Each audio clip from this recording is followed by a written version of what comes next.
सत्य समाचार, तटस्थ समाचार, समाज बदल्ने हाम्रो अभियान। नमस्कार, यो हो टाइम समाचार। म वीरेन्द्र मन्सुर गरौँ।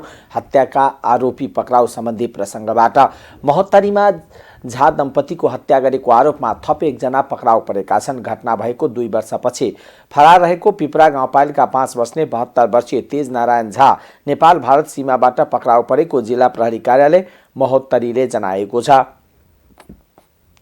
झा घटना पश्चात फरार भएर भारतको गुवाहाटी शहरमा पुजारीको काम गर्दै आएको झा बेला बेलामा काकरभिट्टा नाका हुँदै आउजाउ गरिरहेको सूचनाको आधारमा केन्द्रीय अनुसन्धान ब्युरो महाराजगञ्ज काठमाडौँको सहयोगमा उनलाई पक्राउ गरिएको हो। सिआइबीको सहयोगमा जिल्ला प्रहरी कार्यालय महोत्तरीबाट खटेको टोलीले शुक्रबार झापाको मेचीनगर नगरपालिका 6 स्थित नेपाल भारत सिमानाबाट पक्राउ गरिएको प्रहरी प्रवक्ता प्रहरी नायब सन्तोष कुमार पोखरेलले जानकारी दिनुभयो। पक्राउ परेका झाले हत्यामा मतियारको भूमिका निर्वाह गरेको प्रहरी अनुसन्धानबाट खुलेको हो। 2077 साल फागुन 10 गते राति महोत्तरीको पिपरा गाउँपालिका वार्ड नम्बर 5 सहरबाका 65 वर्षीय मुसाफिर झा र उनकी श्रीमती 60 वर्षीय गीता देवी छुट्टा छुट्टै ओछ्यानबाट ओछ्यानसहित बेपत्ता भएका थिए। बेपत्ता भएको 1 महिनापछि चैत 12 गते पिपरा 2 अतार जाने बाटोमा झा दम्पतिको शव सडे गलेको अवस्थामा फेला परेको थियो।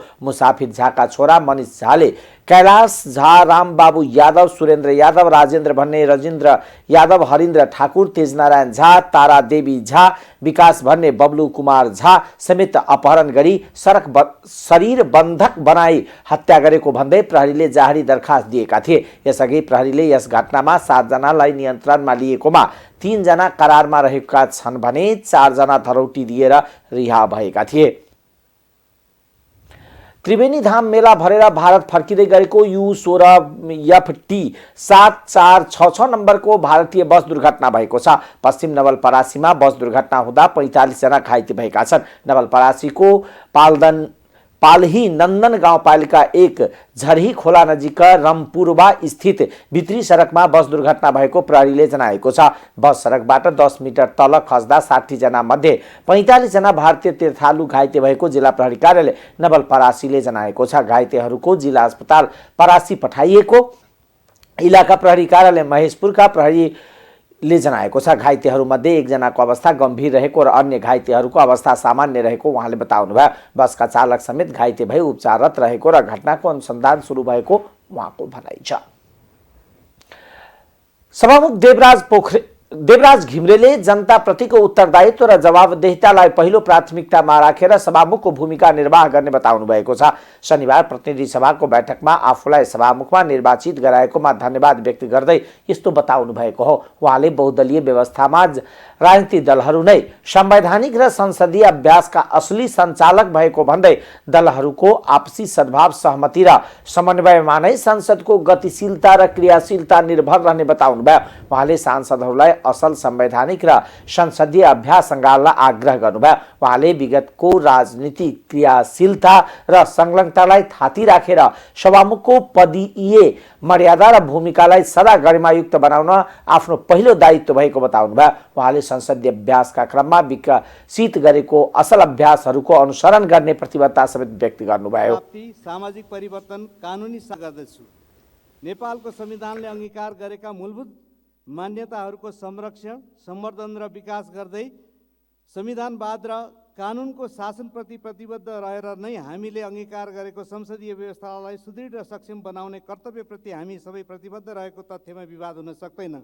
नेपालको संविधानले अंगीकार गरेको जनतामा निहित सार्वभौम सत्ताको प्रयोग नेपाली जनताले आवधिक निर्वाचनको माध्यमबाट गरी यो प्रतिनिधि सभा गठन भएको छ। जनताप्रतिको उत्तरदायित्व र जवाबदेहितालाई सदैव आफ्नो पथ प्रदर्शकको रूपमा आत्मसात गर्नु मेरो प्राथमिक दायित्व हो। बहुदलीय व्यवस्थामा राजनीतिक दलहरू नै संवैधानिक र संसदीय अभ्यासका असली सञ्चालक भएको हुनाले दलहरूको आपसी सद्भाव, सहमति र समन्वयमा नै संसदको गतिशीलता र क्रियाशीलता निर्भर रहन्छ। त्यसैले संसदमा उपस्थित सबै राजनीतिक दल र माननीय सदस्यहरूबाट असल संवैधानिक र संसदीय अभ्यासको अपेक्षा गर्दछु। सभामुखको पद तटस्थ, निष्पक्ष र समन्वयकारी हुने भएकोले यो पदको गरिमामय र शाखको अभिवृद्धि गर्नु मेरो संवैधानिक दायित्व हो भन्ने कुरामा म सदैव सचेत र क्रियाशील रहनेछु। सभामुख घिमिरेले प्रतिनिधि सभा र सांसदहरूलाई सभामा प्रस्तुत हुँदा रचनात्मक र क्रियात्मक सहयोग, सहभागिता र संलग्नताका लागि आग्रह गर्नुभयो। नेकपा एकीकृत समाजवादीका सांसद मितमणि चौधरीले नेपालको संविधान च्यात्ने पूर्व प्रधानमन्त्री नै ढुकेर बसेको आरोप लगाउनु भएको छ। शनिबार प्रतिनिधि सभाको बैठकमा बोल्दै सांसद चौधरीले एमाले अध्यक्ष केपी शर्मा ओली प्रति संकेत गर्दै संविधान च्यात्न ढुकेर बसेको आरोप लगाउनुभयो। आज पनि बाघले मान्छेको शिकार गर्न झम्टिए झै, बकुलाले माछा बिरालोले दूध ढुके झै अहिले पनि नेपालको संवैधानिक व्यवस्थामाथि च्यात्न ध्वस्त पार्ने नेपालका पूर्व प्रधानमन्त्री नाम सबैलाई थाहै छ। उहाँले ढुकेर बसिरहनु भएको छ। उहाँले भन्नुभयो, यस्तो व्यक्ति संसदमा जबरदस्ती भयो भनेर नेपालको संविधान च्यात्न सक्छन्। कानुन राज्य सत्ता समाप्त हुन सक्छ। सिस्टम मिलाएर अर्ब भ्रष्टाचार भइरहेको र आफूलाई मन लागेको कानुन राष्ट्रपतिसँग सेटिङ मिलाएर गरिरहेको भन्दै सांसद चौधरीले प्रधानमन्त्री भइसकेकोले नै आफ्नो गलत कामलाई जनादेश अनुसार भन्दै व्याख्या भइरहेको बताउनुभयो। आज हामीले लाख करोड अर्बको भ्रष्टाचारहरू सिस्टम मिलाएर गरिरहेको बताउनुभयो। यो कुरामा स्वयं प्रधानमन्त्रीहरूले नै देशको ढाकछोप गरिरहेको घटनाहरू धेरै छ। सांसद चौधरीले यसलाई ताजा जनादेशको रूपमा डिफाइन समेत गरिरहेका छौँ। यसलाई सत्य साबित गर्न झुटको खेती गरिरहेका छौँ। राष्ट्रिय जनमोर्चाका अध्यक्ष चित्रबहादुर केसीले महिलाहरूलाई दोस्रो दर्जाको नागरिक व्यवहार गरिएको बताउनु भएको छ। शनिबार प्रतिनिधि सभाको बैठकमा बोल्दै अध्यक्ष केसीले सत्ता गठबन्धनले सभामुखमा महिलालाई उम्मेदवार नबनाएकोले महिलाहरूलाई दोस्रो दर्जाको नागरिकको व्यवहार गरिएको बताउनुभयो। सम्बन्धित पार्टीका मान्छेहरूको कुरा सुन्दा सभामुखको उम्मेदवार जस्तो देखे, त्यति साह्रो बखान गर्ने सभामुखको उम्मेदवार किन गराउनु भएन? अहिले पनि नेपाल प्रतिशतात्मक मुलुक हो। उहाँले व्यवहारमा महिलाहरूलाई दोस्रो दर्जाको नागरिक मानिन्छ। मुखले जतिसुकै काउलो लगाए पनि उहाँहरूलाई सभामुखको उम्मेदवार बनाउनु पर्थ्यो। उपसभामुखको बखान भएको त्यो कृत्रिम हो। उपसभामुखको अधिकार के नै हुन्छ र? उहाँले भन्नुभयो। संविधान अनुसार महिलाको प्रतिस्पर्धी महिला नै बनाउनु पर्ने बताउनुभयो। नेपाली कांग्रेसका सांसद रामहरि खतिवड़ाले उपप्रधानमन्त्री तथा गृहमन्त्री रवि लामिछानेले हत्यारा करार गरिएका नेकपा एमाले सांसद लक्ष्मी महतो कोइरी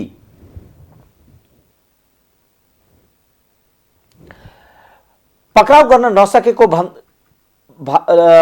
लक्ष्मी महतो कोइरीलाई पक्राउ गर्न नसकेको भन्दै आपत्ति जनाउनु भयो। शनिबार प्रतिनिधि सभा बैठकको सुरुवातमै बोल्दै उहाँले यस्तो बताउनु भएको हो। गृहमन्त्री लामेछानेले संसदमा आफूसँग उपस्थित नेकपा एमाले सांसद महतोलाई पक्राउ गर्नुको साटो गृहमन्त्री लामेछानेले प्रेस विज्ञप्ति निकाल्न लगाएर केटाकेटीपन प्रदर्शन गरेको भन्दै उहाँले आक्रोश समेत व्यक्त गर्नुभयो। सांसद खतिवड़ाले अपराधीलाई पक्राउ गर्नुको साटो प्रेस विज्ञप्ति निकाल्दै जाने हो भने यसको मुलुकलाई कुन अवस्थामा पुर्याउने हो भन्ने प्रश्न समेत गर्नुभयो। उहाँले के गृहमन्त्री लामेछानेलाई प्रहरीले टेर्न छाडेको हो भन्दै तत्काल त्यसको जवाब समेत माग गर्नुभयो। को सुरुवात भएको छ। यो गृह मन्त्रालयको पद बहाल गर्नुभएका धेरै मन्त्रीहरू आज यो संसदमा हुनुहुन्छ।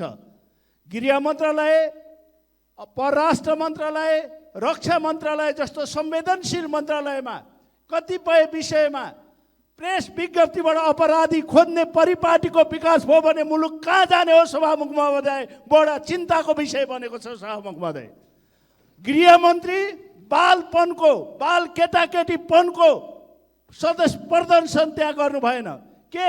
देशको गृहमन्त्रीलाई प्रहरी प्रशासनले टेर्न छोडेको हो?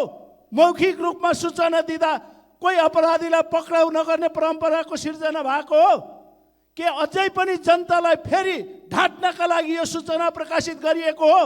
सूचनाका कर्मचारीलाई राति बोलाएर विज्ञप्ति निकालौँ भनेर यस्तो परम्पराको सुरुवात भयो भने अपराधी पक्रिन सकिन्छ? सभामुख महोदय, यो परम्परा कहाँ जाँदैछ र भोलि मुलुक कहाँ जाने हो?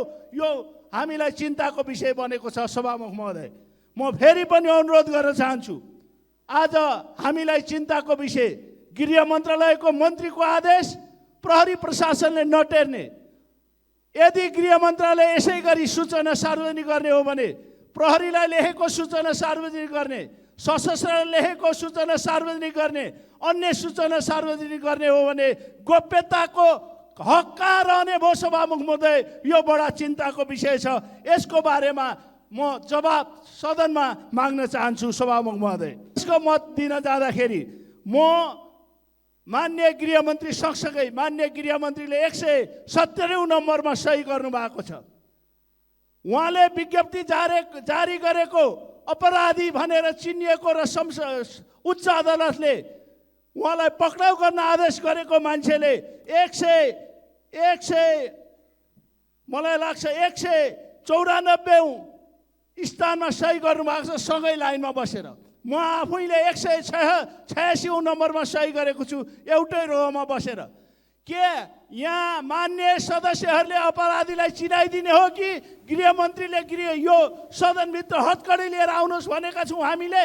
अपराधी पक्डनुहोस् भन्दाखेरि प्रेस विज्ञप्ति दिने परम्परा एकदम गलत हो सभामुख महोदय। यसमा अपराधीलाई सांसद खतिवड़ाले गृहमन्त्री लामेछानेको पासपोर्ट छानबिनको विषयमा पनि संसदलाई जानकारी गराउन रुलिङ गर्न आग्रह गर्नुभयो। गृहमन्त्री लामेछानेलाई सस्तो लोकप्रियताका लागि जनतालाई डार्ने र छल्ने काम नगर्न पनि सचेत गराउनुभयो।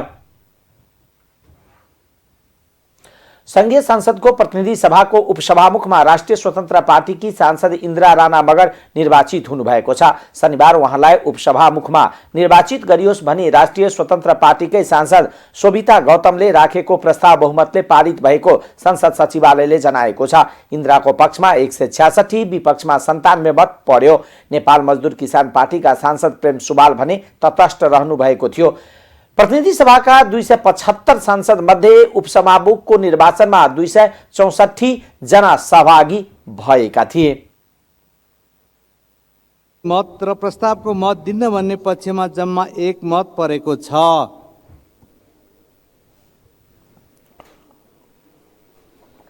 माननीय सदस्यहरू, यस सभाका माननीय सदस्य श्री इन्दिरा राणालाई प्रतिनिधि सभाको उपसभामुख पदमा निर्वाचित गरियोस् भन्ने प्रस्तावको पक्षमा 166 मत परेको र उक्त सङ्ख्या प्रतिनिधि सभामा तत्काल कायम रहेको सम्पूर्ण सदस्य सङ्ख्याको बहुमत भएकोले यस सभाका माननीय सदस्य श्री इन्दिरा राणालाई प्रतिनिधि सभाको उपसभामुख पदमा निर्वाचित गरियोस् भन्ने प्रस्ताव बहुमतले पारित भएको घोषणा गर्दछु।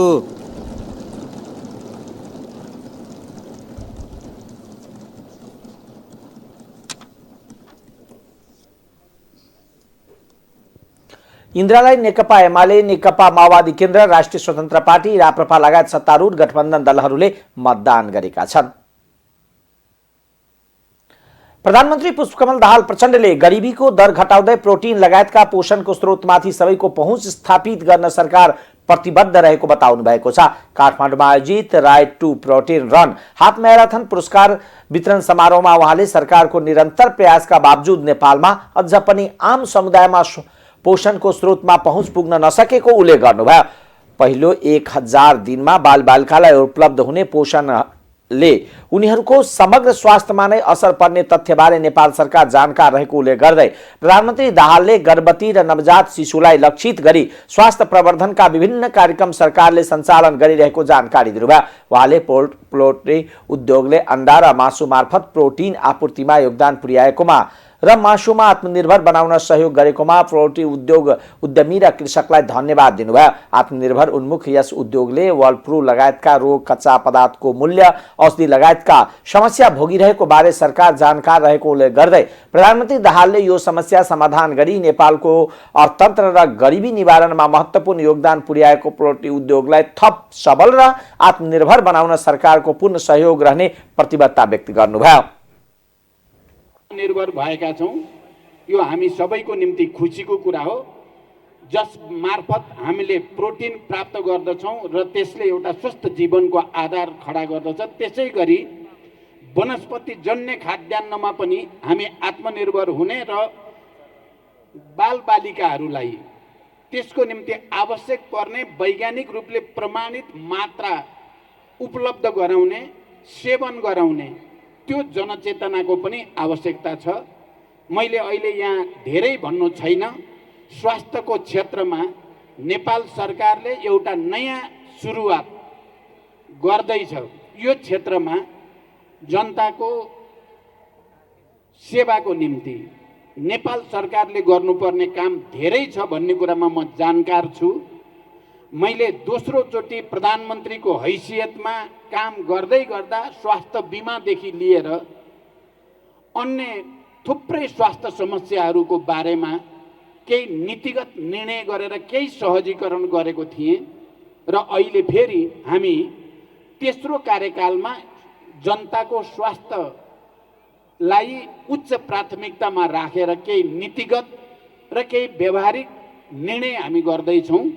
मलाई लाग्छ तपाईहरूले यो प्रतियोगिता आयोजना गरेर एउटा नयाँ चेतनाको वातावरण बनाउनु भएको छ। त्यसकारण आयोजकहरू धन्यवादको पात्र हुनुहुन्छ। म नेपाल भेटनरी एसोसिएसनलाई फेरि एकचोटि विशेष बधाई पनि भन्न चाहन्छु। नेपालको सम्पूर्ण पशु चिकित्सकको छाता संगठन नेपाल भेटनरी एसोसिएसनले नेपाल दाना उद्योग संघ र सम्बन्धित सरोकारवालाको सहभागितामा प्रोटिनमाथिको अधिकारलाई स्थापित गर्ने उद्देश्यले हाफ म्याराथन दौड प्रतियोगिता सफलतापूर्वक आयोजना गरेकोमा उहाँले धन्यवाद बधाई ज्ञापन गर्नुभयो। नेकपा एकीकृत समाजवादीका अध्यक्ष माधव कुमार नेपालले गएको निर्वाचनमा अर्को पार्टीका लागि भोट माग्ने नेता तथा कार्यकर्तालाई कारवाही गर्ने चेतावनी दिनुभएको छ।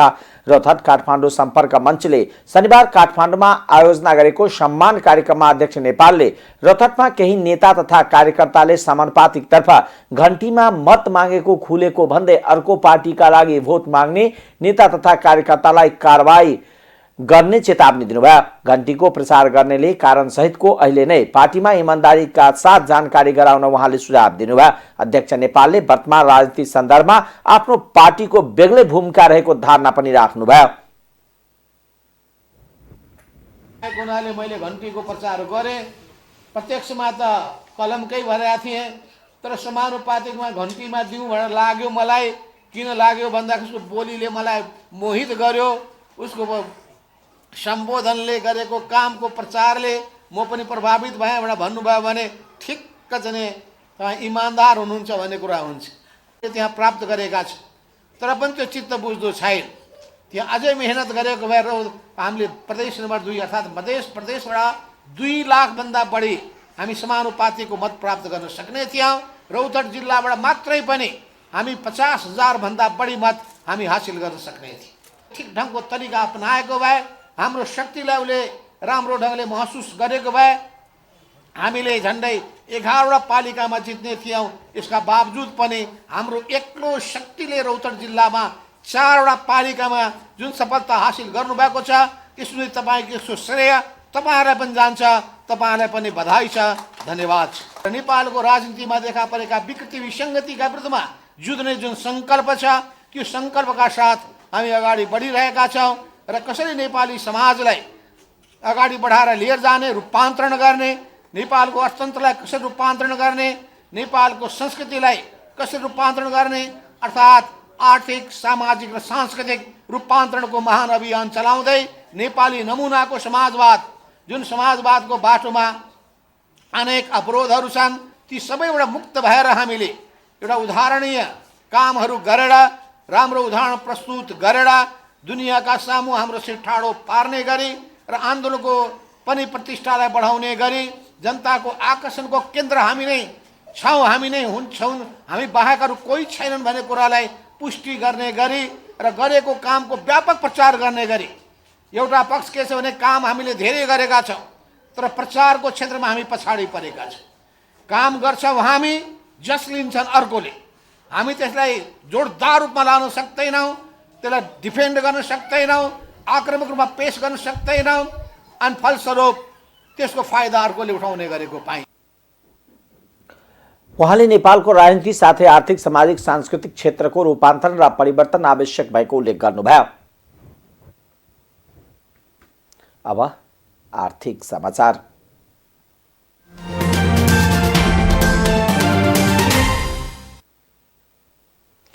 उपप्रधान तथा अर्थमन्त्री विष्णु प्रसाद पौडेलले मुलुकको आर्थिक क्षेत्र सुधारका लागि चुनौती खडा भएको बताउनु भएको छ।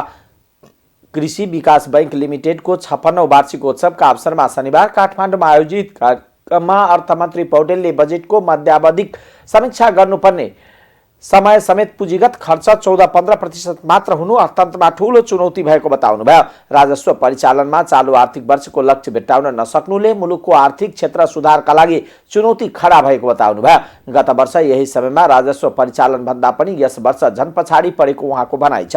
आर्थिक दृष्टिकोणले खडा भएको चुनौती सामना गर्दै आर्थिक सामर्थ्य राम्रो बनाउने अभियानमा सरकारलाई सबैको साथ चाहिएको बताउनुभयो।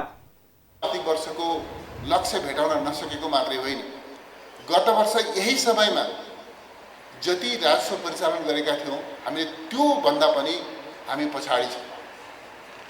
राजस्व परिचालनको अवस्था यस्तो छ, हामीले अन्तर्राष्ट्रिय सहयोग चाहे त्यो ऋण होला चाहे अनुदान होला त्यो परिचालनका प्रश्नमा पनि समस्याहरू छन् र सँगसँगै खर्चको सामर्थ्यको कुरा गर्दा साधारण खर्च अप्टिमम लिमिटमा छ, तर पुँजीगत खर्चको कुरा गर्ने भने अहिले पनि 14-15% हाराहारीमा हामी आइपुगेका छौँ, जबकि हामी बजेटको मध्यावधि समीक्षा गर्ने बिन्दुमा आइसक्यौँ।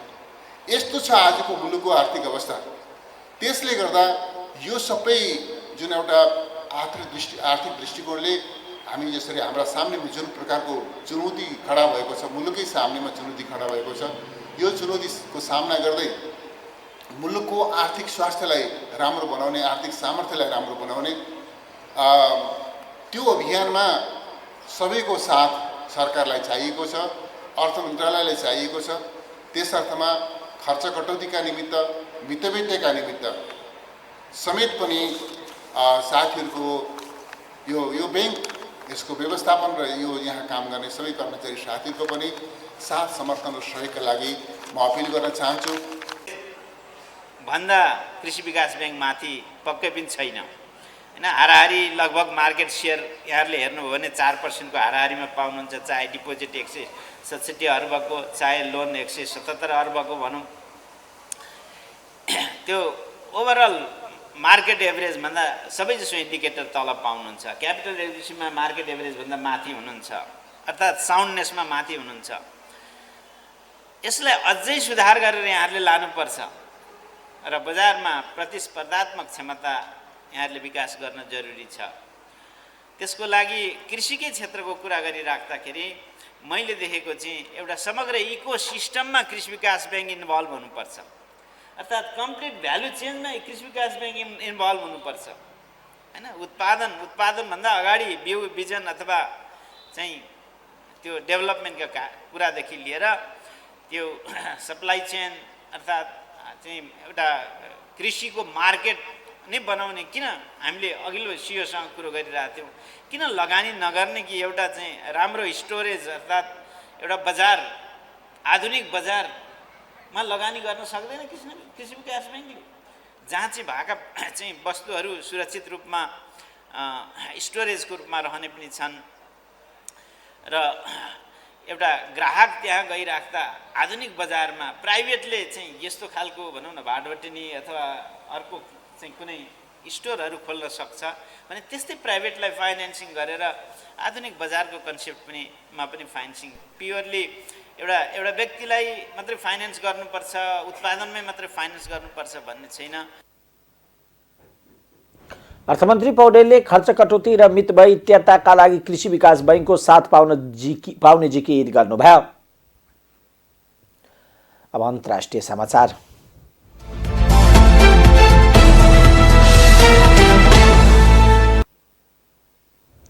चीनको स्वशासित क्षेत्र तिब्बतको चियाङ्गी शहरमा शुक्रबार गएको हिम पहिरोमा परि 28 जनाको ज्यान गएको छ। हिम पहिरोमा परेकाहरूको उद्धार सकिएको र 28 जनाको ज्यान गएको तिब्बतका अधिकारीहरूलाई उद्धृत गर्दै चिनिया समाचार संस्था सिन्हुवाले जनाएको छ। हिम पहिरोपछि काउन्टीलाई निगन्ची प्याड टाउनसिपसँग जोड्ने सुरङ्गबाट बाहिर निकाल्ने राजमार्ग बन्द भएको थियो। बाटो बन्द हुँदा गाडी तथा यात्रुहरू बाटोमै रोकिएका थिए। अहिले बाटोमा फँसेका सबैको उद्धार सकिएको सिन्हुवाले जनाएको छ। हिम पहिरो गएको क्षेत्रको कच्ची सडक रहेको तथा भूधरातल समेत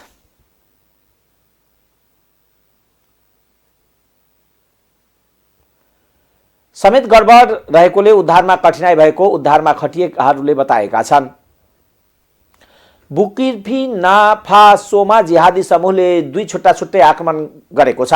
यी घटनामा पनि सेनालाई सहयोग गर्ने 16 सहयोगी सहित कम्तीमा 18 जनाको ज्यान गएको छ। बुर्किना-फासोको उत्तर र पश्चिम सेनालाई सहयोग गर्ने एक नागरिकलाई समूहमाथि आक्रमण भएको थियो। पश्चिम अफ्रिकी भूपरिष्ठिक देश बुर्किना फासो गरिब र सुरक्षाका हिसाबले विश्वको स्थिर देश मध्ये एक हो। त्यहाँको द्वन्द्वका कारण दशौं हजार ज्यान गएको छ भने झन्डै 20 लाख मानिस विस्थापित भएका छन्। उत्तरी प्रान्त बाबामा बिहिबार पनि आक्रमणको घटना भएको अन्तर्राष्ट्रिय समाचार संस्थाले जनाएको छ। 2वटा आक्रमणमा भएको मानवीय तथा भौतिक क्षतिको पूर्ण विवरण आउन भने बाँकी रहेको छ। अब खेलकुद समाचार।